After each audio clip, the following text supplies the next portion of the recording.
राधानगरी तालुक्यातील धामणी खोऱ्यातील म्हासुर्ली गावच्या विद्यमान सरपंच मीनाताई भीमराव कांबळे यांना मासिक सभा न घेतल्याच्या कारणावरून तर उपसरपंच शबाना नौशाद मुलानी यांना ग्रामपंचायतीच्या सेवेत आर्थिक हितसंबंध जोपासल्याच्या कारणावरून जिल्हाधिकारी राहुल रेखावार यांनी अपात्र केले आहे।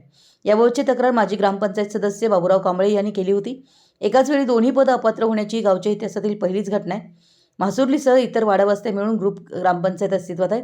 सदर ग्रामपंचायतीची 3 वर्षापूर्वी पंचवार्षिक निवडणूक होऊन एकाच गटाचे सर्व 11 सदस्य निवडून आले होते। मात्र सुरुवातीपासूनच त्यांच्यात किरकोळ गोष्टीवरून कुरबुरी सुरू झाल्यानं सदस्यांमध्ये 2 गट पडले। त्यातूनच एकमेकांवर तक्रारी सुरू झाल्या होत्या। परिणामी गतवर्षी गायरान जमिनीमध्ये अतिक्रमण केल्याच्या तक्रारीवरून तत्कालीन ग्रामपंचायत सदस्य बाबूराव कांबळे अपात्र झाले होते।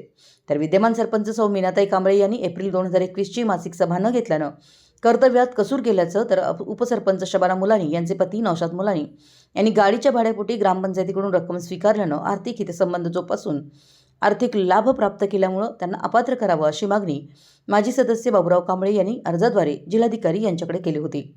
या प्रकाराची सखोल चौकशी करून जिल्हाधिकाऱ्यांनी सरपंच व उपसरपंच यांना अपात्र केलं असून मीनाताई कांबळे सरपंचपदी अपात्र तर शबाना मुलानी यांना उपसरपंच पदासह ग्रामपंचायत सदस्य पदावरून अपात्र ठरवण्याचा निर्णय दिला आहे।